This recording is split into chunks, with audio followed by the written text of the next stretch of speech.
Nazalaka toujours na sengo ya koyeba ke bozalaka ebele liboso ba etano na bino ike batata ba mama bandeko mbote pe boye malamu na sengo ya mokolo lelo. Merci na bino pour la fidélité pe confiance. Ndenge tolobaka yoko sema émission ali solo sema émission makanisi sengo émission bitokuta na rapona robeta politique pe masolo masusu matali kita ekolo. Merci na bino ndenge bozona na biso à travers le monde na bike boza fidèle na asembo. Tokomi bien sûr na tamo ya sembo.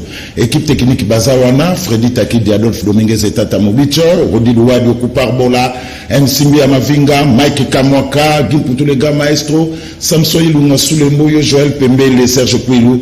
Merci Nabino, merci équipe technique de Salarano sur Pobala Nabiso Bandaku, Naba condition Oelomobaki. Batata Bamama Bandekolelo, Nazana Semako Yambapo Nabino, le député national. Le mieux élu, il y a Kinshasa, élu, il y a district, il y a Funa. Léon Le Malemba dit Papa Molière pour les intimes, Moté, honorable député. Assalamu alaikum de Jules, Asafurlaï. Oui. Et merci de me recevoir. Je sais que ça sera chaud. Merci, honorable. Boni, calme, allez. Comment on a Boni, on répond Boniface. Ça va, c'est calme. Papa Molière, député national, journaliste. Journaliste, il faut votre classe. Et on conseille à beaucoup de gens. Attends, il y a des stages, il y a des lignes, surtout dans la base sur le micro, les caméras, n'importe quoi. Donc, journaliste, c'était. Mais un métier noble, on a respecté Kamingi. Donc, je crois que c'est nous qui faisons l'événement. C'est nous qui faisons les hommes politiques. Donc, beaucoup de considérations. Mais il faut une personne, c'est ça qui a interpellé. Aussi comme député, comme juge parti. C'est ça que, d'ailleurs, on a ici la pression dans un angle. Et en tant que député, Bakamata, Balongolana, nous, Tito Ndombi, Chantal Kanibo, mon ami Koye Alain Koye. Baïbi mandat, parce que Koye mandat comme il belé. Dans les bélés, il y a des gens qui ont des batailles de fesses, il y a des sous comme moi, Nicolo, il y a Mando et Zanango. Batouana, Bassi, Mandana Bango. Baïbi 5 ans. Donc, ils étaient élus pendant 5 ans. Et puis, Babakisi 5 ans. Et puis, c'est ce que Babakisi 2 ans. Au début, le groupe Oran a Tanguana, salaire au Bazouaka, et l'équipe il y a député. Bapesi bango lisusu ndako, bapesi bango lisusu véhicule, bapesi bango lisusu bagarde. Mais babisa na biso réseau beta appelé na ba circuit mais là encore bon. Mais les lois comme na bagarde, autour tamulaka na bagarde, oya ko baba makambo zangi tina. Yo la kisanga boza wana pana ko respecter la constitution.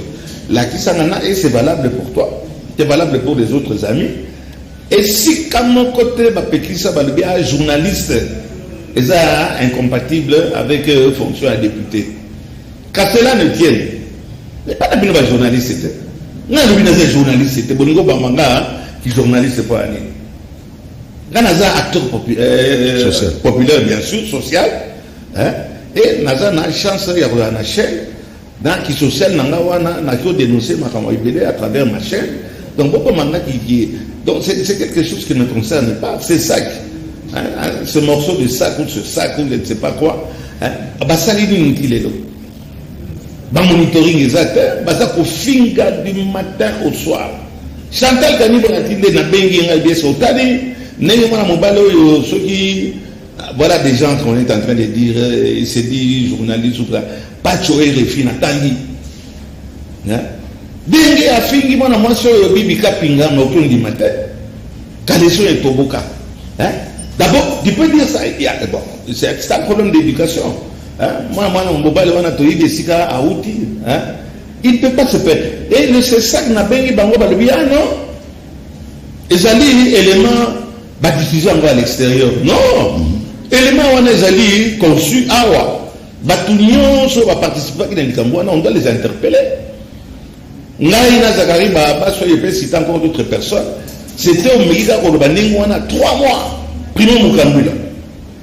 Interdit sur toute la République démocratique du Congo, même à l'extérieur. au lobby na l'extérieur, va sanctionner directeur et programme na yo. On ne peut pas continuer avec des bêtises pareilles. Natangi di kamama na mwaswa na bokota na YouTube.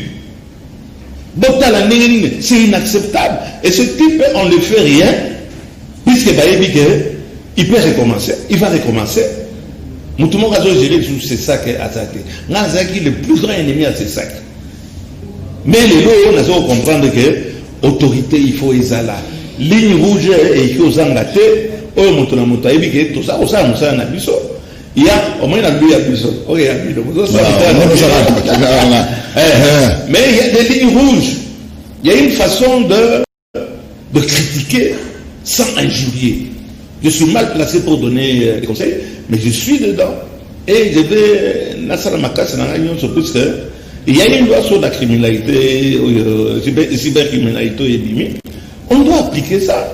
On ne doit pas aller tout simplement à l'assemblée, tout ce qui n'est pas congé, congé non payé. Soit dit, madame, la présidente n'a pas son beauté, n'a merci ni au côté de la Guinée, intégriste à FCC. Ce sont des intégristes, il y en a beaucoup qui sont là. Voilà,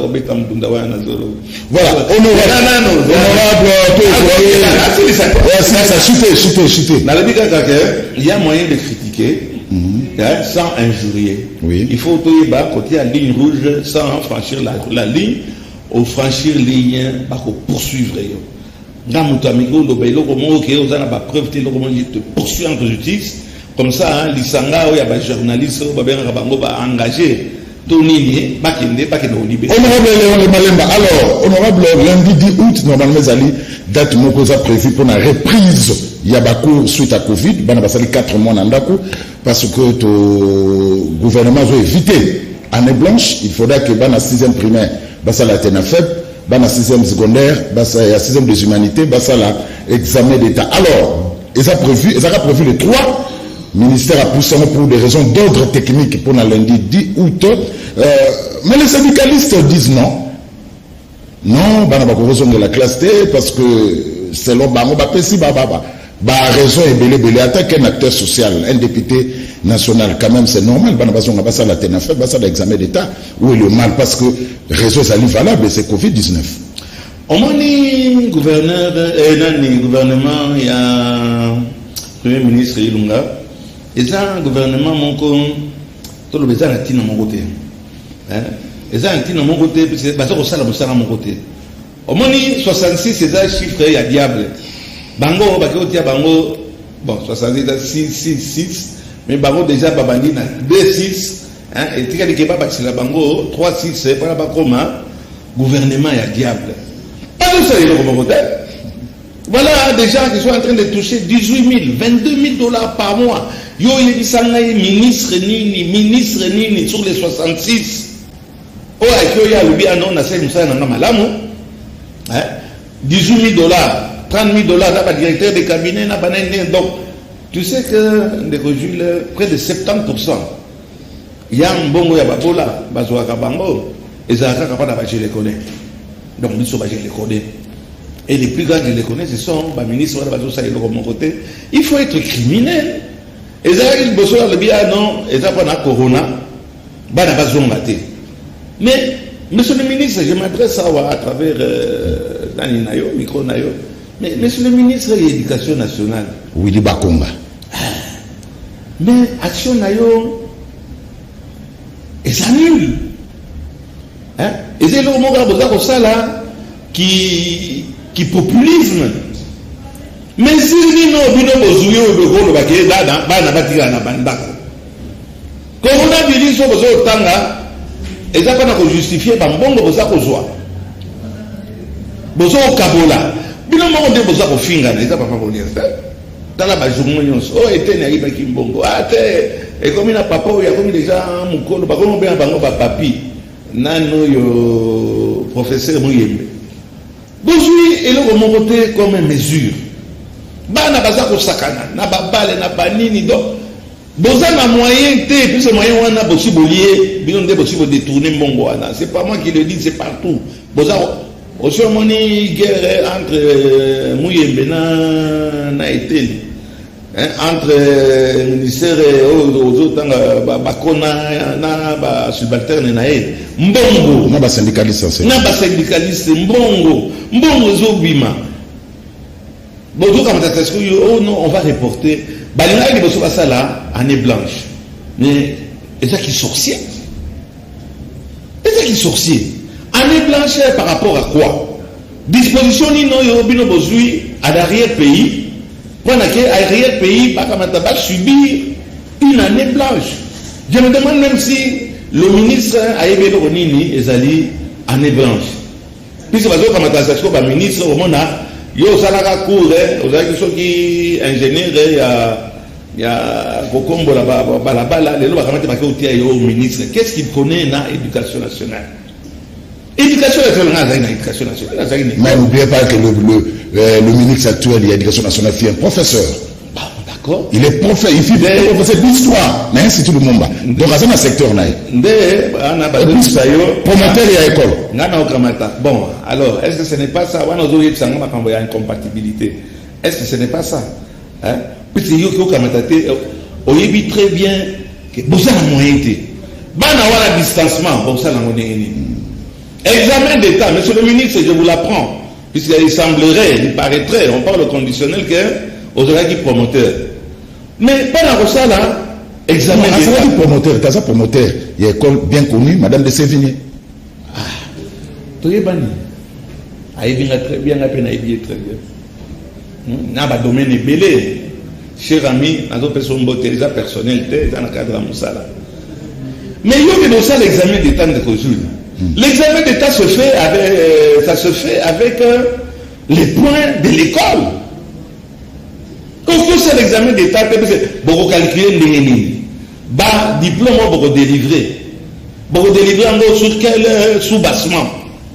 Puisque pendant ça l'examen d'État, il faut avoir fait parcours na yo mobimba. Ba point na yo wana ba analyser ngo, ba associer ngo, ba additionner ngo na ba point oyo ya examen d'État. Mais M. Bakonga, comment est-ce que tu vas faire? Miracle ni Norosala. Année blanche sur base de quoi? Réunion à Bino à 66. Les autres Binosanini. Au bien, arrêter, détournement, bon réseau, Okima, etc. On ne peut pas continuer comme ça. En tant que député national, un ancien promoteur de l'école Molière, c'est connu de tout le monde. Proposition par rapport à la reprise à court. Soubio Zalaki ministre à EPST, au nom mais il n'y a rien à faire. Coronavirus, coronavirus, etc. Mais au contraire, échiter ma casse. C'est ce qu'il fallait pas faire. L'année blanche. Pourquoi l'année blanche? Il fallait la jouer dans la classe. Na era corona. Papa, corona wana et ça les à Kinshasa. La bien. Corona wana et ça les à Kinshasa et encore une façon moko ya qui fa quoi? Puisque bon bimi. Bah pareil, ils ont mon anaté. Bambon, on a besoin de justifier en côté. Baza au fond d'un aké, bon, on a besoin de kima, namakolo. Et c'est comme tu es, tu n'as qu'à sombrer ça. Mais nous, il s'en a besoin de on a Kinshasa. Mais quelles mesures on a prises? Monsieur le gouverneur de la ville, on a lancé un message. Likamboyo édite, ceux qui disent autant que. Balanda moto, sur la masque. Alors, reprise à coup. Voilà. Mais il dit quoi, Nina Katakiango? Puisqu'on n'a rien fait. Mais ce n'est pas le ministre, c'est le chef de l'État qui est passé à la télévision. Il ne faut pas. C'est un état d'urgence. Ce n'est pas le ministre, c'est le ministre entre l'état d'urgence, l'automonité. État d'urgence, c'est ce qui est dans le on a des camions, des militaires, des cliniques, des Kinshasa, on sentir état d'urgence. C'est un problème d'argent. C'est un problème qui est d'argent. Tôt ou tard, il faudra justifier en gros. Dans ces pays, on est là pour nous, etc. Et ça, crime économique, au nom, il y a état d'urgence. Pour la Nini Binobo Kamata, et le problème, il y a état d'urgence. C'est quoi que les avis liés avec le problème à Corona. Mais on n'a pris aucune disposition pouvant permettre à ce qu'il y ait une année blanche. Dans l'intérieur, il y a d'accord. Il y a le président de la République de Assemblée état d'urgence. Nga za député, bon mon inga les cas qui na assemblée. Na boya il faut voter voilà. Il faut voter les prolongations. Mais s'il n'y a rien qui est fait, batunyo so bazota la ngai. Na pesi ndako na biso directeur na yo ex talangai na pesi mbote Joe, j'espère que tu te portes bien. Mais il faut que ça limité. Binobo quand tabo na ko imposer état d'urgence. Ça n'a eu aucun effet. Bateau et bazar au bika, n'a-t-il dit ça? C'est ça. Sur le petit moteur. Bateau et bazar au bika, c'est 800 ou 8000, je me trompe peut-être des chiffres. Au moins, il baisse ça, ma casse, n'a problème, il y a corona. Grâce à Dieu, n'a pas chloroquine, comme il est belé, ce n'est pas grâce à nous, au ministère de la Santé, et encore moins, na ministre, il y a EPSP. Donc, pourquoi être méchant? Bah, éviter, qu'est-ce que ça coûte aux parents? Dans la précipitation, toujours, Jules, alors là, je m'arrête pour cette histoire-là. Au moment où le président a joué gratuité à l'école, il demande qui toko. Il demande qui toko. Ah non, il y a Chinarambo. Et ça, il demande qui toko. Mais toujours pour aller dans la précipitation, vous n'êtes pas prêt et vous allez dans le désordre. C'est ce que il dit, ah non, le 8 ou le 15. Mais ma professeur, non, vous foutez bangote. Ma cause ni disposition ni, monsieur Bacron n'a osé pas na distanciement. Tous en a la classe, ils en a 88 élèves. Willy Bakonga. Bakonga, excuse-moi, il y a un autre ami. Oui, il est toujours ami. Willy Bakonga, distanciement au Salini. Bas masque. Na jour il y a examen d'état. Ils ont de refutango, ils sont sur les parents. Mais les parents vous ont nourri pendant des années et des années. Les sous na mbongo corona ils wapi. Voilà, on retourne après. Alors, il n'y a pas de raison que année blanche est là. So basali année blanche est là d'abord un, mon thème mabé, deux, ils ont problème en bongo puisque bazo au kabola mbongo wana. Voilà, honorable Molière, les lois est commis, port à masque commis obligatoire. Mais, tout le monde a commis cop. Au masque même, à Wapo, la tango journée, mobimba et kalizolo, c'est tout un problème aussi. Pour le paiement. Mais quand la tango pas, mais si vous tenez un agent de l'ordre, vous pouvez faire ça au conseil. T'es papa, lata awa, pour ça là, bien pour malade des années, des chefs d'État, qui que le vrai état d'urgence, c'est que malade des donc tout le monde est là, corona et zali. Mais tout le monde peut commis cop. Commissariat, tout ça. Est-ce que Baja de l'eau va péter, conseiller Batou, c'est tout un problème. Toujours et ça faute à gouverneur de la ville. Le gouverneur de la ville, il a arrêté. Au Kataïna, il a masque. Qui amende il y a 5 000 francs congolais. Ça, c'est de l'extorsion. Ça, c'est du terrorisme.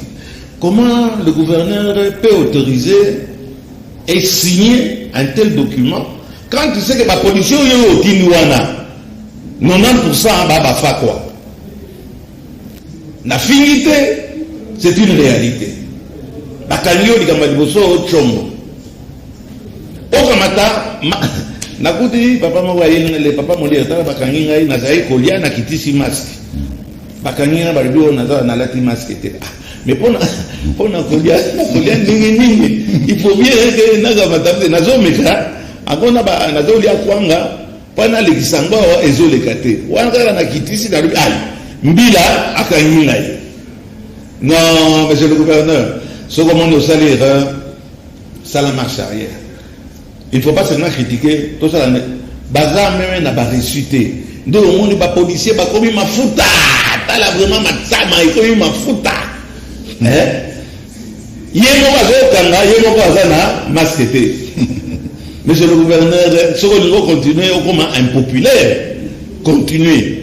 Quant à commandant de la ville de Kinshasa, général Kasso, on a l'Andakaï, on a Moussane et Néazosala. On a félicité Kaye. Moi, général, du Kamwana, sur le nouveau coma impopulaire, puisqu'on dit que Ozali, un des commandants les plus populaires, na ba marche na banini, il y a pas tellement de dégâts avec le général Kassongo. Moi général kokufa pona Congo d'accord, mais yebaka à la limite bateau za kotinda wana pa ina osala, ça c'est du terrorisme. Yé général a non ezali ordre et pas Jean-Timi Gobila. Jean-Timi Gobila au moins, conseil est à malam. Chaque téléspectateur, pour la masque, ils ont pas na contrainte. Ils ont pas protéger les autres naïos. Puisque Corona est allé. On ne le fait pas pour vous embêter. On fait pour essayer de limiter bagaf. Oh, balouba, ngaf. Il ne faut pas en ngaffer. Dès yamwan bazoyi bisoko là tango eza po da bomoyi na yo, mais comme a copte ya ba policier général Kassongo pendant au terroriser, ça c'est de l'extorsion. Et lui se couvre derrière Jean-Timi Gobila. Monsieur le gouverneur, c'est Yomoko. Nous on a eu, moi j'ai eu des gens comme André Kiputa. Nabola Mounaye Namabe Naye, Mazaye Koyo Kabiso. Monsieur le gouverneur, oh il faut salir, et aussi battre. Oh la population na, oh le problème na population. Qui monte à ça koyoka. Jean-Timi Gobila alino yokate. On va me ramazan, zan zongi. Question moi on appelle Sandou, guerre entre Jean-Timi na Gilbert Kamkonde, enfin ba maman, ba vendeur, ba zongi na zando monnaie. Mais zan de sa salité. Ça seulement salité, mais je me demande ce qui Libanais wana a Safouli Batouté. Comment vous pouvez permettre à ce qu'un marché comme à Kinshasa est géré par un Libanais? Mais contre Bassinaki, il y a ceux qui 15 ans, na Kimbembe Mazunga, si je ne me trompe pas. Na Kimbembe, na Bango wana nyonso. Na Zorobake, il y a un problème à COP. On ne peut pas prendre un marché. Il y a des Libanais, on a plutôt la salité, on a des Congolais doit salité. Il y a un Libanais, il y a un Mboka. Il y a un Liban, il y a un Beyrouth. Il a déjà fait 15 ans. Ce type-là a percevoir la taxe. A Tongi Nicolo là-bas. N'a pas ça les régions Monayo. N'a la Sabine Ndeni, n'a Tongi Nicolo là-bas à niveau. Comment est-ce que jusqu'aujourd'hui, pas un seul franc, Oyo et côté na ville. Et là, la bête là qui on a le bien enfin à résister. Mais bon, on a été sur le parcours de Mafuta Ndakala, puisqu'il était déterminé, et tout ça là qui wana, même au niveau à Parlement, on a dit on va le soutenir. On ne peut pas continuer à vivre dans la crasse comme ça. Bon, qu'est-ce qui a fait que Gilbert Kamkonde a eu au Kassama Zong Sebatunazam? Je ne pense pas que Gilbert Kamkonde, il n'en a pas de pouvoir. Non, c'est Gilbert, c'est le VPM intérieur. Nous avons fait vendeur Aza n'a pouvoir mon côté, il y a coupé ça sur un gouverneur en fonction. Monsieur Kamkonde, Aza n'a pouvoir mon côté. Mais il a essayé, il a essayé, il a écrit, Jean-Timi Alikaki na chaîne Nayobe, a bien s'exécuter. Maintenant, qu'est-ce qui a fait changer à Jean-Timi décision il y a ça Zando et en laissant ces Zando là qui a salité que les Kakutu na l'air ya Kimbuta. Donc botanga Kankonde ya Likambwana te. Kankonde bolandango bien azana pouvoir mon côté il y a que donner injonction sur un gouverneur de la ville de Kinshasa en fonction. Ni sur n'importe quel gouverneur. L'andam comme madame n'a bien retraité. Moi je ne sais pas gouverner les années. Les amis c'est intérieur. Le problème que il y a autonomie à gestion, il y a chaque gouverneur. Au côté le ministre de l'Intérieur a un pouvoir. Mais tant bien même, parce que yo, babanda qui voit l'année. Wana jardinier azaro comme azaro comme bazando wana. Mais quand on a dit wana, asana qui dit. Problème ma comité. Ma comité wana babando mon amour na lycée bazo. Na lycée baza kolamba mikate. On a papier pendant okanga mikate, on a arrêté un ministre yangoyo. Puisque ça dit comment ils en a qui n'a mon côté. Le président de la République, Jules Bomembi, a gracié ma prisonnier dans Makala. Babimisa Bango, à cause d'un individu individu en moko kutu to yebite soka ke wapi à cause ya ba individu. Le ministre de l'Intérieur a na likolo ya gouverneur quant à la gestion. Il y a quand on est dans nomaki Jacqueline Gobila. Quand on est à nommer Jacqueline Gobila. Donc pour tout simplement que c'est malheureux, voilà encore initiative moko ya kitoko mal préparée, le rôle va rentrer, mal préparé, le rôle va gratuité, mal préparé puisque prévoyait que maman wana bakotia bango wapi crise des alia et puis crise des akoya kaka. Ah c'est quoi ça bezongi? Bongo ba marché provisoire au chantier la fungamaki. Et ça malheureusement ça va désengorger un peu la ville, ça va désengorger un peu le grand marché. Donc c'est pas mauvais, mais est-ce que Gentini en voit juste dans bongo? Bambon obi baza kozwa bazo ça na nini? L'Assemblée provinciale là, bah, ça là 8 mois, bah, au foot à bangoté. Et bonnique, bah, tu vas ça là, ça là, mon qui toko, bah, ça là, bah, loi, mon qui toko. Mais il ne faut pas demander à quelqu'un l'impossible. Donc c'est pour ça qu'il y a un bon arabiso, et aussi mbatté, c'est social, et aussi mbatté. Qui peut me contredire? Et nous, on est les Osanga, Nambo Kanabiso, pour Tomata, social et simba, tout santé développement. Ni les Osanga, honorable Molière. Il faut pas dissoudre l'Assemblée national, na provincial, na c'est il faut pas dissoudre en gros. Au moins il bicéphalisme, hein? Le monstre avec les deux têtes et qu'on s'y battait. Pas que je suis contre bien, je suis pour. Là, bon, je me retrouve bien à immunité dans le niveau de l'Assemblée nationale. Na l'occupé ma bête, na carte ya baninga na ngao ba au moni. On le voit qu'on le voit comme ma bête, on le voit sous nalobi mabete eza boule nanga ba poser ngai boule nanga tant qu'il y aura deux chauffeurs nakati ya mutuka et kosimbate. C'est ça le vrai problème. Tous à la honnêteté ya koloba bozo mona ndenge mboka eza tous à likolo Afrique loba ya mungulu un procureur général nani na cour constitutionnelle yoba ba nommé on a président de la République. Yo kamati au pays. Et vous dites que ah non, il y a la justice, tout va bien, ça va aller, tout continue na suka ba mandat na biso. 2 ans déjà, hein? 2 ans déjà ils ont les cas. Bon mon après normalement c'est 4 ans, c'est 5e année ils allaient à la propagande. Et là comment possible. Donc on aurait demandé à Sengi ba dessous du parlement. Pona ngai. Pona yo. Ndenge naza komona baza ko binisa. Le président de la République va obéir il ne manque pas de respect. Dès qu'il va obéir Mokonzi, c'est lui le Mokonzi. Dès qu'il va obéir au Parlement, au Sénat. Au Conseil que FCC cache va bloquer Mboko. On doit recommencer à zéro avec des garanties pour tout le monde. Payer Toyeba. Ba député oyo ba kozonga na boyo ba maki bango et koyebana oyo ba loba kaka likola devant des caméras, c'est pas sérieux.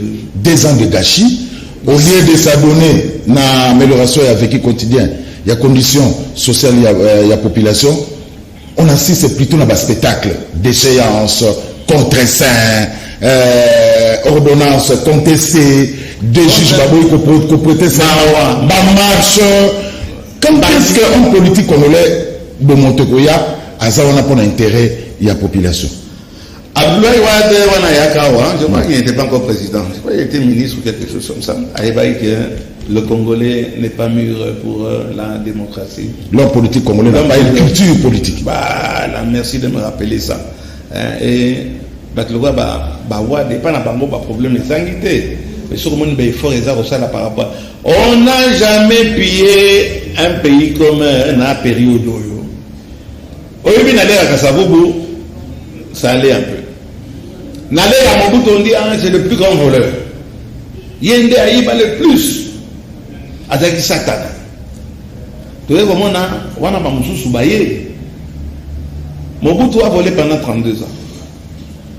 Mais ce Kotali, baoyo baza koya omoni motu ayibi mbongo oyo Mobutu aibaki pendant 32 ans, il y a eu pendant 1 an. Et c'est ce qu'on est en train d'assister. Koiba. Ah, on a finance, la gratuité, la compensation, ça ne cesse pas. Kokamata, Kotia, wana président a dit que Bakanga Kinga ni Songoro Pakala. Tokanisa est lui, ah, Fachi Béton. Baza Populisa Bango, Nyonso. Et on a il ne faut pas prendre un président de la République démocratique du Congo, un pays comme le nôtre, le président Tshisekedi, Bongi, Bokamata, Bobini Saï, Tcha. Le président demande à ce que, à Gracier Batu, à Makala, il y a 4500 détenus en prévention. Donc ils ne sont pas condamnés. Il y a plus de gens Namakala en prévention que va condamner. Va condamner, va dire 1500 bien 1600. Mais va prévenir, on a toujours avec bon réseau Simbate, cour constitutionnelle, parce que le Canada, va nommer pas un président de la République. La cour à cassation. La cour à cassation. Alors nous, Babola Sassiko, il y a même une cassation. A cassation ya nzala libumu wana ile cassation ya kodia mais aïe mukoloni ni mboka ekobonga et ce n'est pas avec ce gouvernement, ce n'est pas avec ce régime bicéphalisme dans le régime moyo qui mboka ekobonga, ce n'est pas vrai. Il ne faut pas mentir les gens qui sont en train de nous suivre. Ce n'est pas vrai de rejoindre et toyebi a voulu soyonso tala tasiko ba toyede pesa ba non ba ngopi balingo senga prolongation. Le président de la République reste en fonction jusqu'à l'installation du président du nouveau président élu. Ah, tu as article, on a trop. Les lois, il est présent le banc. Les lois, oui. Nous avons imposé. Nous avons sauté.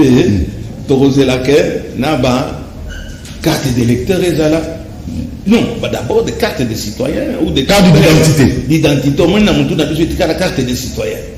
Un pays peut vivre sans carte de citoyen ou d'identité. Ce n'est que chez les Bamboula. Et pendant autant d'années, le gouvernement il y a 666. Et il y a 367 aussi, 26. Il y a 66. Et il y a 6 comme diable. Tout ça, la pièce d'identité. Carte d'électeur, comme les autres pièces d'identité. Recensement, ils ont ça les matins. Ils ont ça là, saut de vache. Ça, ils sont les choses. Comment tu le mot américain à 2 voix. Et conseiller dans les Moulamba, Moulomuyombo, Oya, Sorana, président, Atina Kaba, banane technique, note technique, 50 notes techniques par semaine. Bilomba. Sans vous manquer de respect, monsieur le conseiller Bilomba, il y a un demande à mon conseil, qu'on m'écate, pour convaincre le président de la République, Félix Tshilombo Tshisekedi, béton. Nous, on y a cru. Dans m'écate, il y a inauguré pompage. Na pompage na 24 novembre. Comment tu t'as il y a qu'à pont wana. Au moins, tu vas pas quelque chose à 2 litres. Wana comme à Talikolo. Parce que ça, c'est si. Donc, ça, la marche arrière, n'est nini. Voilà des bêtises. Et je vous l'annonce ici, je ne suis pas de vin. Embouteillage peut aussi la terre. Au lieu de faire la bretelle, comment Kachin Takanya, au Japon, peau de vache. Yo, il y a un à naissance, à mati, à bloquer. Parce que à retourner batoni no barobenda pendant que basukumaye pendant que voilà comment on va dans la précipitation.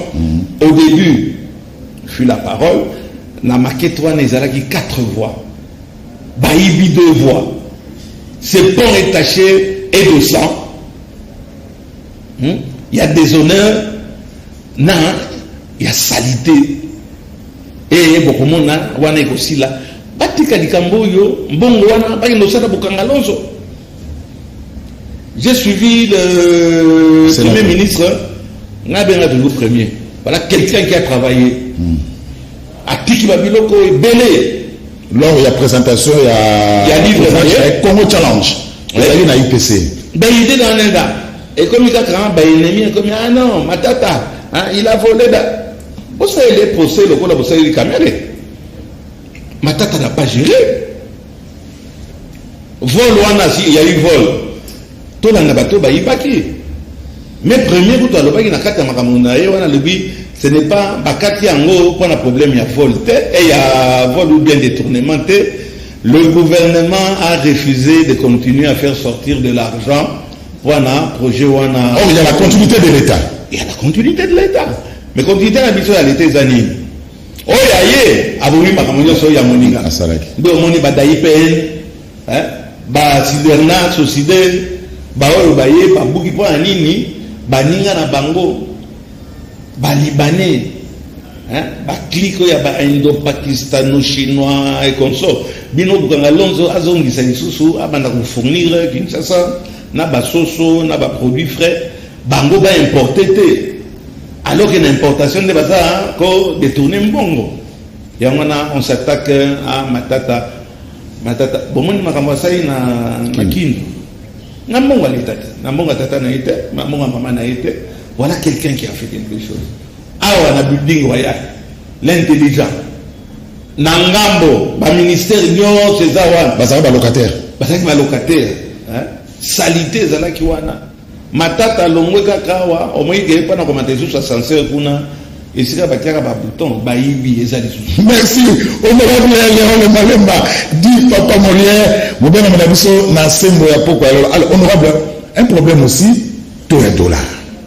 Et Mati, et Kiti, ce que comme on a combien 19. Et ils ont mis dans mon licence. Donc, quand est-ce que. Ils ont mis la 20. Il n'a rien eu. Et ça a eu une spéculation. Est-ce que le gouvernement, pour vendre a raisonné? Parce que le Premier ministre, c'est un économiste. Nous, nous sommes attendus. C'est un économiste, un professeur, un économiste. Nous sommes attendus, nous sommes attendus pour le Congo, nous sommes attendus pour le Kitarate. Est-ce que le gouvernement a raisonné au lieu de l'ordonnance à chef de l'État, le contre-saint, le recadrage à chef de l'État? Est-ce que le gouvernement ne peut pas stabiliser les taux de change? Quand même. Le gouvernement est piloté par un économiste. Le gouvernement est piloté. Le Premier ministre qui gère au quotidien. Le Premier ministre, c'est lui qui gère au quotidien. Na répondre yo. Oui, aux Maloba.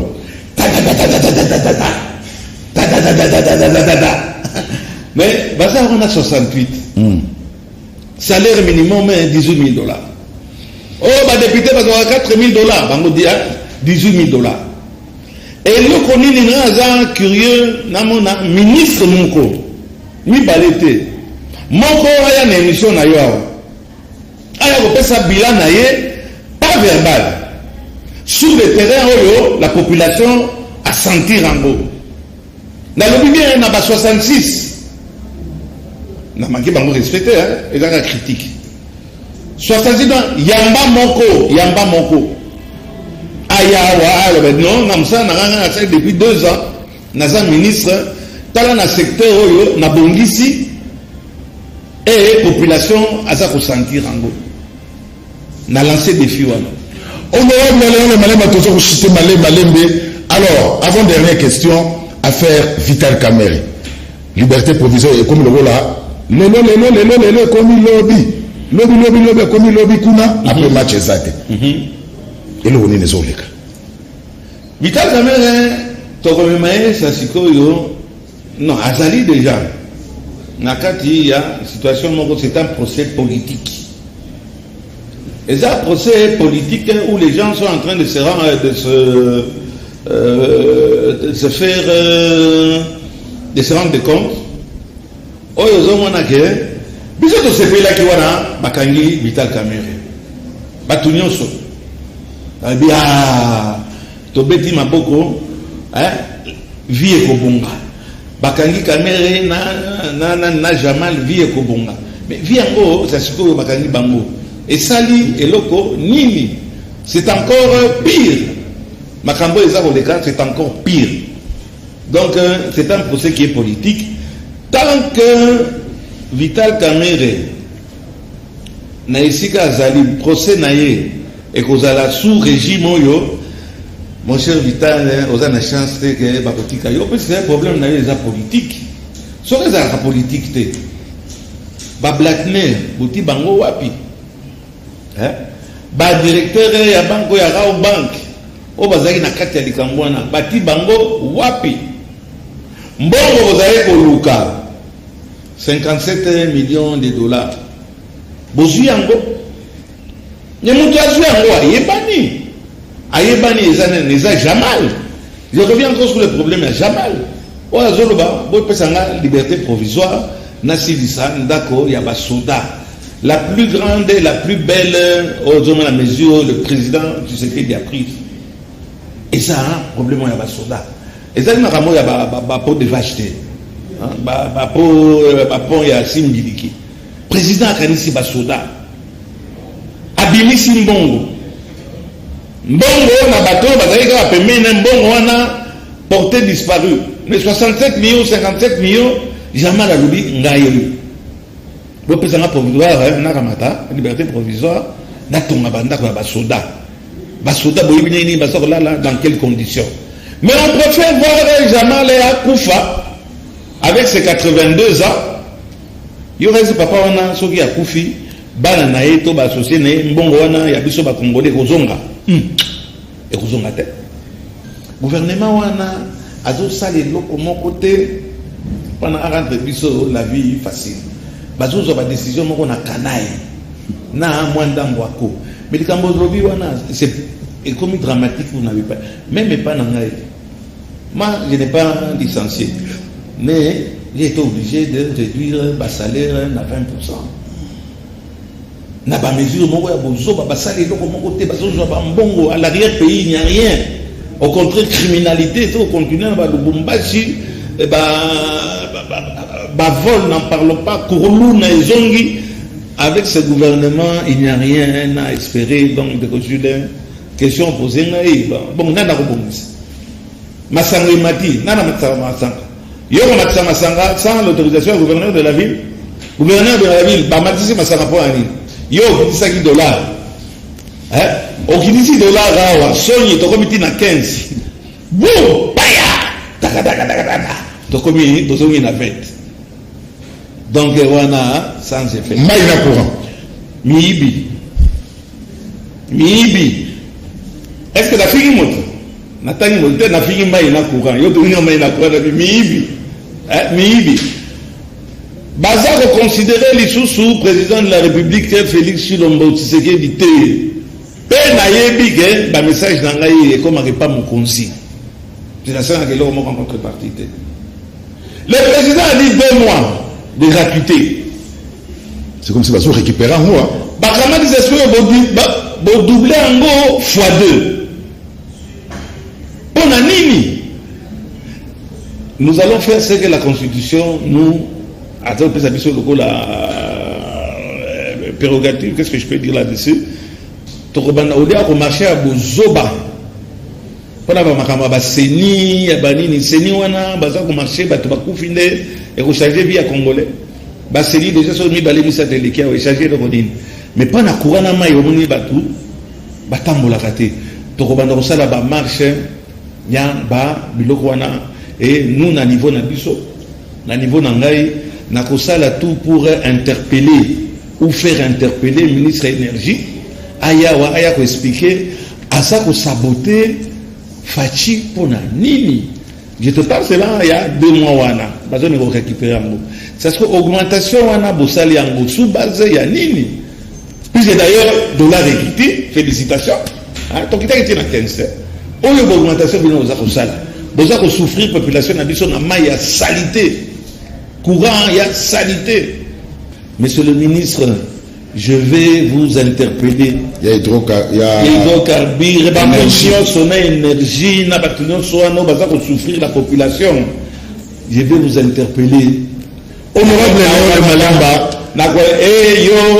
PDG soki DG Yasne na régie des eaux na okama nini bazolo mona bino de na okama puisque kamata selembao 7 ans non yebi makate mais tu es DG de quoi démission yo moto asinel bato baza kokufa bandako eza kozika jamais okoyoka ke la SNEL a importé bacable soki awa na mbudi ai omona fil de récuit o bakanga babibende yango nde komi fil conducteur et vous osez bozata na sonité boza kotina bato wana bafacture bato baza kokufa mpo na bino courant korecevoir yango pendant 1 heure 2 heures et bato wana baza toujours wana oyo tozozela station oke basala nini remaniement ezoya te ndambo ya remaniement oyo basali